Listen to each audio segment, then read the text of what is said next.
2022 का इंग्लिश का question paper discuss करने जा रहा हूँ। मेरे पास सेट ए है, आप उसी के हिसाब से अपने क्वेश्चंस को टैली कर लीजिए। चलिए क्वेश्चन पेपर की अगर बात करें तो जो क्वेश्चन पेपर का आपका लेवल था वो that was easy to motivate, easy आपका क्वेश्चन पेपर आया हुआ था। अगर हम बात करें एक नॉर्मल बच्चा जिसने इंग्लिश पढ़ रखी है थोड़ी बहुत भी, तो नॉर्मली 25 to 30 का जो नंबर है इसमें अचीव कर सकता था, क्वेश्चन अटेम्प्ट कर सकता था। बाकी जो अच्छे से तैयारी करके गए होंगे उनके लिए क्वेश्चन 35 प्लस लाना इस क्वेश्चन पेपर में बड़ी बात नहीं है। चलिए बात कर लेते हैं। जो पार्ट 1 है इसमें सबसे पहले हम एंटोनिम्स की बात कर लेते हैं। तो पहला जो क्वेश्चन दिया हुआ है इसमें है the human craving for the comfort lead to anxiety. तो क्रेविंग का मीनिंग होता है स्ट्रॉन्ग लाइकिंग।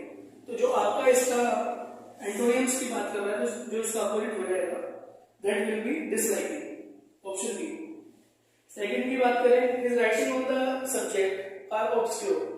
ऑब्स्क्योर का मतलब होता है अस्पष्ट। तो ऑप्शंस की बात कर लेते हैं, मर्की, वेग, ऑब्वियस, अनसर्टेन। तो बाकी जो दिए हुए हैं मर्की अंधेरा हो गया, वेग हो गया, ऑब्वियस हो गया, अनसर्टेन। तो ये जो तीन दिए हुए हैं तीनों का मतलब ही अस्पष्ट है, ऑब्वियस को छोड़ के। तो जो सेकंड क्वेश्चन है उसका आंसर आपका हो जाता है सी। थर्ड की बात करते हैं the achievement of the team have been monumental in the last 10 years। तो मोन्यूमेंटल का मतलब होता है एनॉर्मस, या आप बात करें महान इसको ले सकते हैं। तो हमें तो इसका अपोजिट बताना है, तो अपोजिट हो जाएगा unimpressive. His frail appearance was considered as the merit। तो frail का मतलब होता है वीक, तो जो इसका अपोजिट हो जाएगा that will be sturdy। तो क्वेश्चन नंबर 3 जो है आपका उसका आंसर हो जाता है डी। क्वेश्चन नंबर 4 इसका सी आंसर हो जाता है स्टडी। क्वेश्चन नंबर 5 में hapless the noble debit hapless status, hapless का मतलब होता है अनफॉर्चुनेट। तो डायरेक्टली इसका दिया हुआ है 5 का हो जाएगा आपका डी, फॉर्चुनेट। इसकी बात कर लेते हैं sir ideas has always been eccentric. Eccentric की बात करें तो इसेंट्रिक का मतलब होता है विलक्षण या फ्रीक, पागल के लिए हम इसेंट्रिक का यूज करते हैं। तो ऑप्शन देख लेते हैं स्पेशल, स्ट्रेंज, नॉर्मल, लोकल। तो जो इसका अपोजिट होगा that will be C, normal. Question number 6 में आपका ऑप्शन हो जाएगा सी। क्वेश्चन नंबर 7 की बात करें the land appear to be parch. Parch का मतलब होता है सूखा, तो अपोजिट हो जाएगा इसका ड्राई, डेसिकेटेड। इसका मतलब भी सूखा, स्कोर से सूखा हो जाएगा। तो C option, question number 7 C, wet. The newly made road was smooth. Smooth का मतलब होता है आप चिकनी सरफेस का मान सकते हैं इसको। तो जो ऑप्शन है डेंजरस, विंडिंग, सिल्कन। तो रूटेड, जो ए ऑप्शन दिया हुआ है रूटेड का मतलब होता है ऊपर खापर, रेटेड आउट होता है। तो क्वेश्चन नंबर 8 ए ऑप्शन हो जाता है आपका। Plenitude is one of the major. Plenitude का मतलब होता है एविडेंस, तो एविडेंस का अपोजिट हो जाएगा इनसफिशिएंट।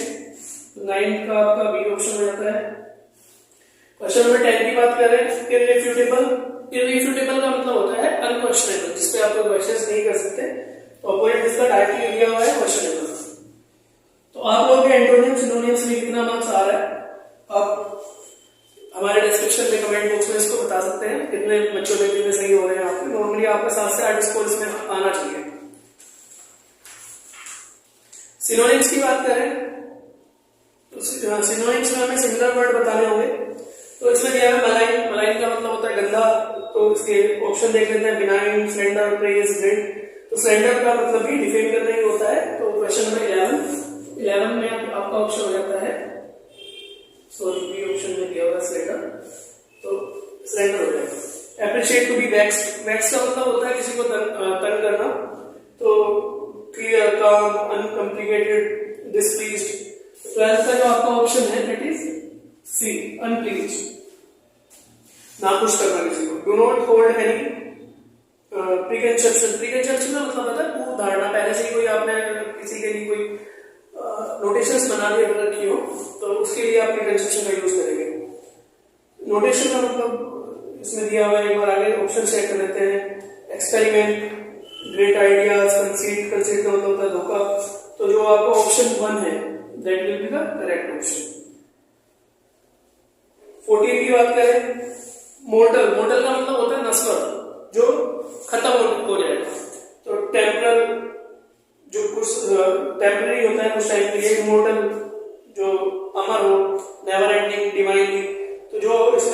सिमिलर इसके है टेम्पल।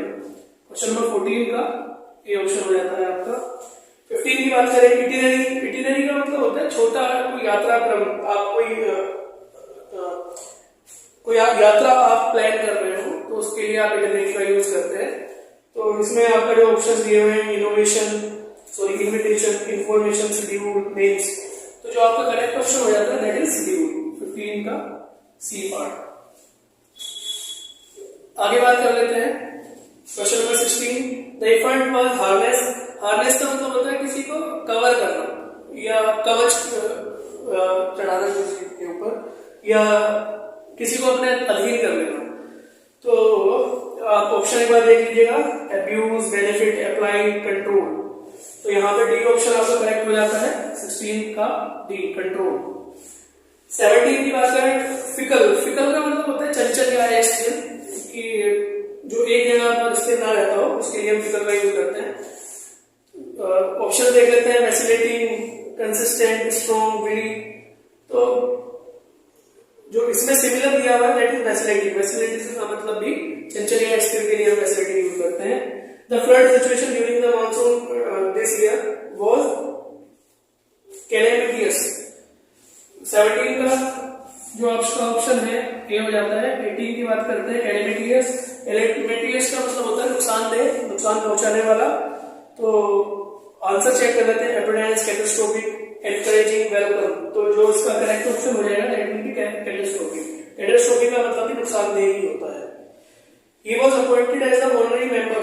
तो ऑनररी का मतलब होता है माननीय, अनपेड, जिसका आप कोई भी पेमेंट ना दें। जैसे आर्मी में बाबा हरभजन सिंह के बारे में आपने सुना हो तो he was the honorary captain when he retired. जब वो रिटायर हुए थे तो as a honorary captain retire हुए थे। तो it means he was not getting any pay but he was considered as a honorary. तो इसके लिए क्या आ जाएगा, अनपेड। डी ऑप्शन आपका करेक्ट हो जाता है। The church decided to excommunicate him for his action। excommunicate का मतलब होता है बहिष्कृत करना, निकालने के लिए इसका आप यूज कर सकते हैं। तो ऑप्शन चेक कर लेते हैं, एडमिट, रिवार्ड, एक्सपेल, प्रमोट। तो जो आपका सी ऑप्शन है दैट विल बी करेक्ट। 20 का सी पार्ट, एक्सपेल। तो आशा करता हूँ आप लोगों ने अच्छा किया होगा सिनोनिम्स में। आप अपना स्कोर हमें कमेंट बॉक्स में नीचे बता सकते हैं आपका कितना स्कोर रहा। आगे बात करते हैं ordering of the words in the sentence. Question number 21 से बात कर लेते हैं। To be a successful what it is as a human being have you ever consider. Question number 21 की हम बात कर रहे हैं। तो सबसे पहले हमें इसके लिए सब्जेक्ट ढूंढना पड़ेगा। देखते हैं, have you ever considered. Okay ठीक है, अगर हम ऐसे इसको स्टार्ट करते हैं, have you ever considered what it is to be a, बन गया बात इसमें। तो आप जो स्टार्ट करेंगे, have you ever considered to consider what it is to be a successful as a human being. तो क्वेश्चन नंबर 21 है जो आपका, इसलिए ये पार्ट आपका करेक्ट हो जाता है। नेक्स्ट की बात करें, question number 22। many people today are willing authority to be discovered, surrender to God। तो जो सब्जेक्ट हमें मिल रहा है, many people today are willing to, ये केवल एक ऑप्शन एस से अगर हम स्टार्ट करें तो जो आपका ऑप्शन ए है एंड सी है दैट गेट एलिमिनेटेड। तो क्वेश्चन जो 22 का है, बी और डी पार्ट हमारे पास बचता है। तो एस की अगर बात करें, many people today are willing to, तो willing to what? तो willing to के बाद में आ सकता है authoritative truth to be discovered, नहीं ये नहीं आएगा। ठीक है, इसके बाद पी या क्यू में से देख लेते हैं। सरेंडर टू द आइडिया, हाँ ठीक है। Many people today are willing to surrender to the ideas that, तो एस के बाद में क्यू मिल गया हमें, that there is a strength in a single authoritative truth to be discovered and defended। तो क्वेश्चन नंबर 22 का आपका जो डी पार्ट है that get correct. Question number 22 में आपका डी पार्ट हो जाता है। क्वेश्चन नंबर 23 की बात करते हैं। कंडीशनल सेंटेंस दे रखा है, if you do not reflect and understand, हमें जो इसका स्टार्टिंग पॉइंट है वो मिल गया। तो इसका जो ऑप्शन क्यू से स्टार्ट हो रहा है that is B and D. तो if you you do not reflect and understand, उसके बाद में बोल रहा है for yourself to the implication of death, कि अगर आप खुद से नहीं समझते कि डेथ का implication क्या होने वाला है तो ठीक है, ऑप्शन बी यहाँ पे करेक्ट हो जाएगा, क्वेश्चन नंबर 23 का ऑप्शन बी। एक बार चेक कर लेते हैं, if you do not reflect and understand for what yourself the implication of death, you will go endlessly from one creature to another। तो आप एक केस से दूसरे तक ऐसे ही घूमते रहेंगे अगर आप अपने आप से नहीं समझते हैं डेथ का इम्प्लीकेशन क्या होता है। ओके, क्वेश्चन नंबर 24 की बात कर लेते हैं। तो क्वेश्चन नंबर 24 को अगर देखें, A language represent a way to understand, a language subject हो सकता है, a way of understanding the world। क्यों की बात कर रहे हो तो क्यों का केवल एक ऑप्शन दिया हुआ है, a language represent, इसे चेक कर लेते हैं, a way of understanding the world, differentiating between the things and relating them to one another। Question number 24 में आपका डी पार्ट जो है वो सही हो जाता है। अब आगे बात करते हैं क्वेश्चन नंबर 25 की। For the India's future mathematics and the mathematical thinking will be very important, it is recognized that। ठीक है, तो सब्जेक्ट हमें यहाँ से मिल जाता है, it is recognized that, और उसके बाद में मैथमेटिक्स एंड मैथमेटिकल थिंकिंग। तो एस से हमारे एक ही ऑप्शन स्टार्ट हो रहा है, तो क्वेश्चन नंबर 25 में आपका डी पार्ट सही हो जाता है।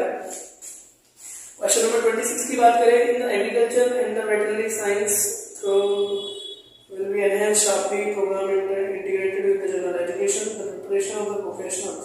Okay, तो सब्जेक्ट हमें मिल गया। अगर सेंटेंस को इससे स्टार्ट करते हैं, the preparation of the professionals, तो ऐसे आपका बी एंड डी तो आपका एलिमिनेट हो जाता है क्योंकि ऐसे हमारा ए एंड सी पार्ट ही स्टार्ट हो रहे हैं।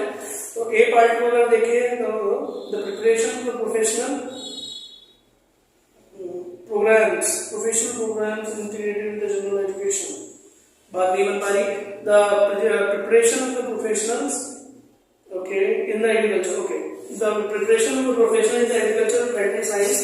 ठीक है, 26 का आपका यहाँ पे C part that get correct. Question number 27 की बात कर लेते हैं।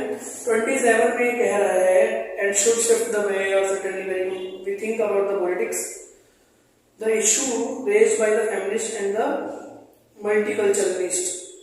ओके, तो जो आपका ऑप्शन डी है एक बार उसमें, और ऑप्शन सी एस से स्टार्ट हो रहा है, उसको एक बार देख लेते हैं। क्योंकि जो सब्जेक्ट है हमारा इशू रेज्ड बाय फेमिनिस्ट,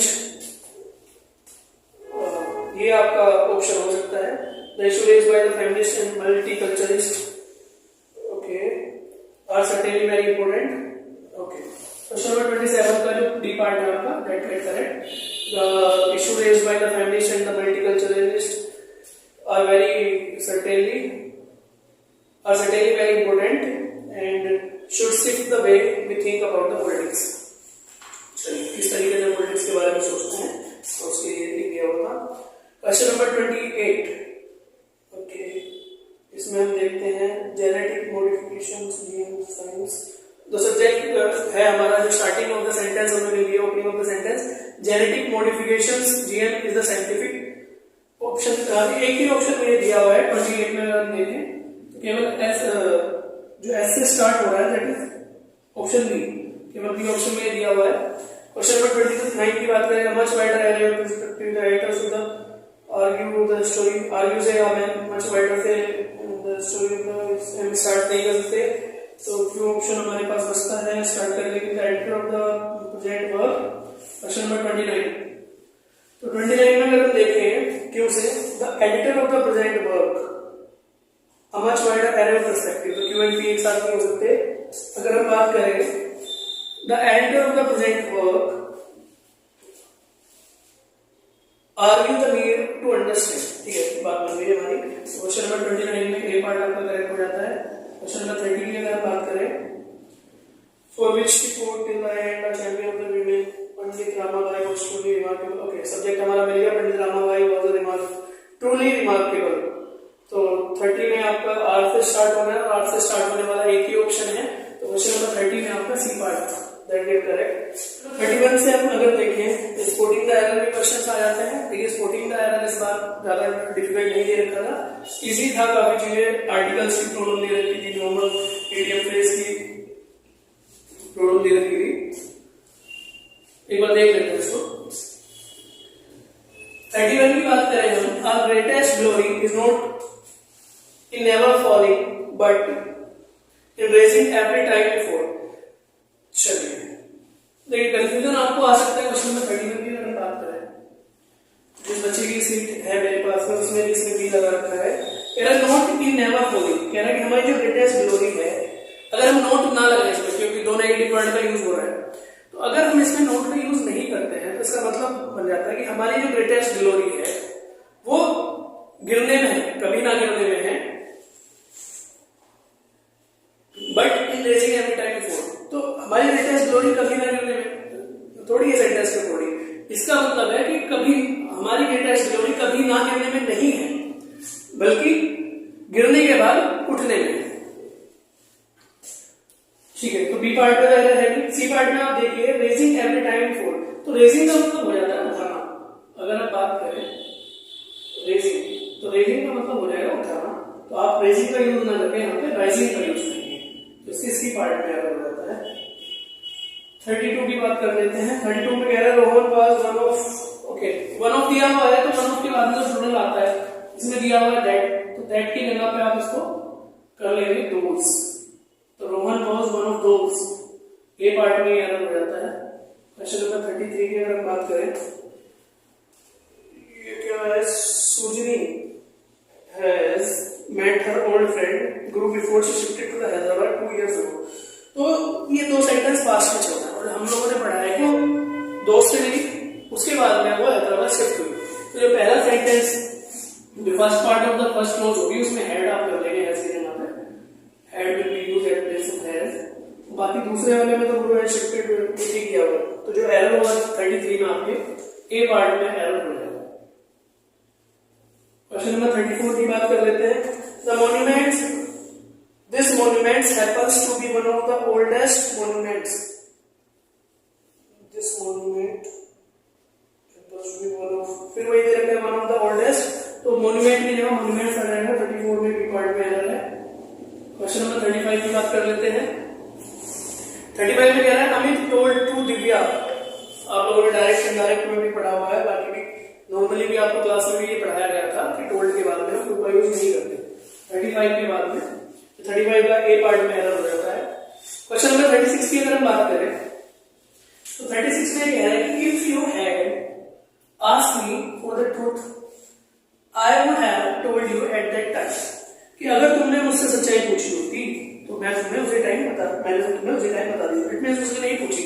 तो ये जो आपको क्वेश्चन है this is the conditional sentence, और कंडीशनल सेंटेंस में हमने पढ़ा है क्वेश्चन नंबर 36 में कि कंडीशनल सेंटेंस के लिए अगर हमने पढ़ा है कि अगर हमारा सेकंड सेंटेंस में वुड हैव का यूज हो रहा है तो उससे पहले वाले सेंटेंस में हम हैड का यूज करेंगे।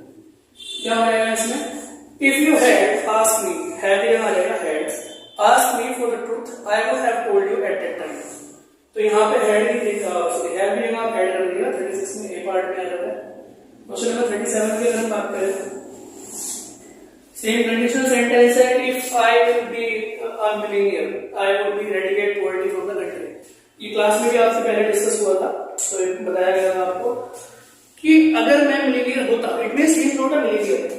एक्चुअली ये अनरियल पास्ट की बात कर रहा है कि वो अगर वो मिलीनियर होता, वो मिलीनियर है नहीं, अगर वो होता, तो जब हम अनरियल पास्ट की बात करते हैं तो एक कंडीशन तो हम लोगों ने पढ़ी थी अभी कि वुड हैव के साथ में हम हैड का यूज करते हैं। लेकिन अगर सिंपल वुड दिया होता या वुड दिया होता तो उसके साथ में हम वर का यूज करते हैं। और ये ध्यान रखना, ये पहले भी आपको क्लास में बताया गया होगा कि अनरियल पास्ट के लिए हमेशा हम वर का ही यूज करेंगे। ऐसा नहीं कि सिंगल देख के वॉज का यूज करना है, वॉज का यूज गलत हो जाएगा। तो यहाँ पे आप करेंगे कि I were be the millionaire, if I were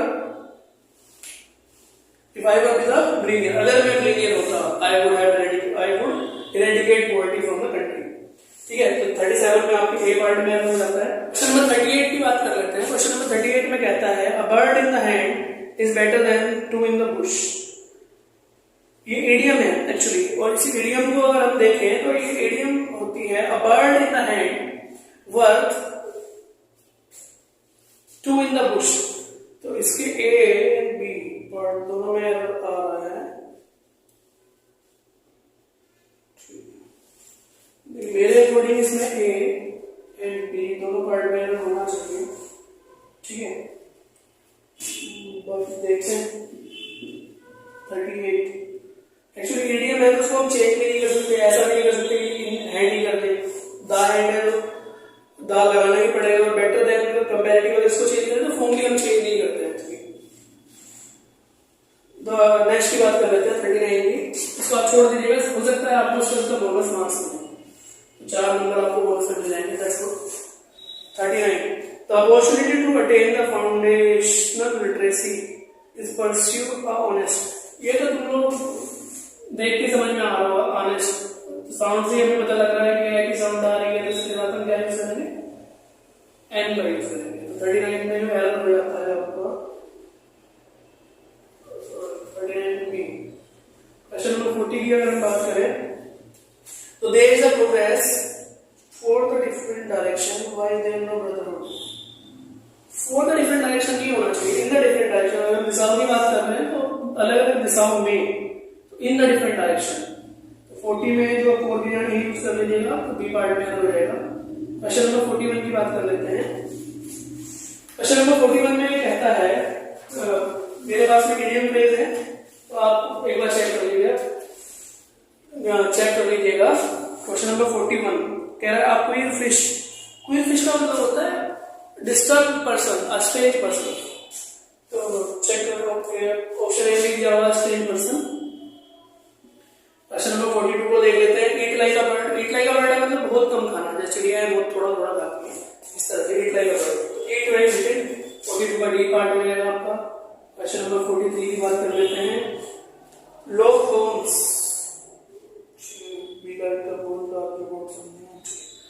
low bones का मतलब हो जाता है आपका, आप लोगों ने एक लोकल लैंग्वेज में सुना भी होगा, कहते हैं सींग अड़ाना, ठीक है। तो सींग अड़ाने के सेंस में इसमें देख लेते हैं क्या दे रखा है। Be like a bull, argue about something, argue with something, agree with something, think about no. Okay, argue about something will be the most appropriate answer, ठीक है। तो 43 का जो बी पार्ट है that will be the correct. Question number 44 देख लेते हैं। Early bird का मतलब होता है अर्ली राइजर। अर्ली राइजर के लिए इसमें देख लेते हैं low flying, latest, ancient, avian, first arrival. तो first arrival will be the most appropriate word. देखिए इडियम फ्रेज में अगर आपको एग्जैक्ट मीनिंग बिना दे रखा हो तो हम आपका चाहे एंटोनियम हो, सिनोनियम हो, इडियम फ्रेज हो गए, उनमें एग्जैक्ट मीनिंग भी नहीं दे रखा होता है, तो हम सिमिलर चेक कर लेते हैं कि सिमिलर वर्ड कौन सा दे रखा है। बी इन द पिंक होता है टू इन गुड कंडीशन। तो इसमें जो ऑप्शन देख लेते हैं to be very healthy. Question number 45 है, ए पार्ट आपका हो जाएगा इसमें। 46 देख लेते हैं। बी इन रनिंग देख लेते हैं। बी इन रनिंग का मतलब हो जाता है having a chance to win. तो 46 के लिए in a very bad state of speed, good position, okay, C part हो जाता है आपका। क्वेश्चन नंबर 47 की बात कर लेते हैं। क्वेश्चन नंबर 47 में देखिए असी चेंज का मतलब बहुत बड़ा चेंज की हम बात कर रहे हैं। तो change in the C kind change like the C change, पढ़ने से समझ में आ रहा है कि option B will be the correct. Question number 48 की अगर बात करें तो 48 में कह रहा है appear of wisdom. Appear of wisdom का मतलब होता है important advice, important event important piece of advice. 48 का सी। क्वेश्चन नंबर 49 की बात कर लेते हैं। क्वेश्चन नंबर 49 में कह रहा है be in the seventh heaven, सातवें आसमान पर जिसकी हम बात करते हैं, तो बी एक्सट्रीमली हैप्पी। 49 का D part will be the correct. Question number 50 की बात कर लेते हैं। 50 में कह रहा है be in the red, B in the red. Actually B in the red का मतलब होता है कि आप अर्निंग से ज्यादा स्पेंड कर रहे हो या ओन कर रहे हो, आप किसी से उधार ले रहे हो, आप अपनी अर्निंग से ज्यादा, तो उसके लिए आप बी इन द रेड का यूज करते हैं। या बोल सकते हैं बी डेट, जो कर्ज में दबा हुआ है उसके लिए। To own money to a bank, to get money from one's family, to be तो जो ऑप्शन ए है that will be the most appropriate option, जो करेक्ट आंसर आपका होगा। तो ए पार्ट आपका हो जाएगा इसमें। आई होप कि आप लोगों को ये सारे क्वेश्चंस क्लियर हुए होंगे।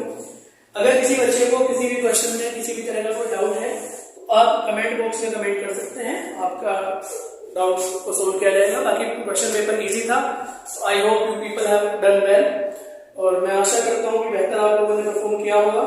और जो बच्चे भी वीडियो को देख रहे हैं तो प्लीज आप लोग अपने जो मार्क्स हैं वो हमें कमेंट कर दीजिएगा एक बार नीचे, कितना स्कोर आपका आ रहा है, ताकि हम लोग एक कट ऑफ तैयार कर पाए उसके हिसाब से कि क्या स्कोर आप लोग का रहने वाला है इस बार एनडीए का।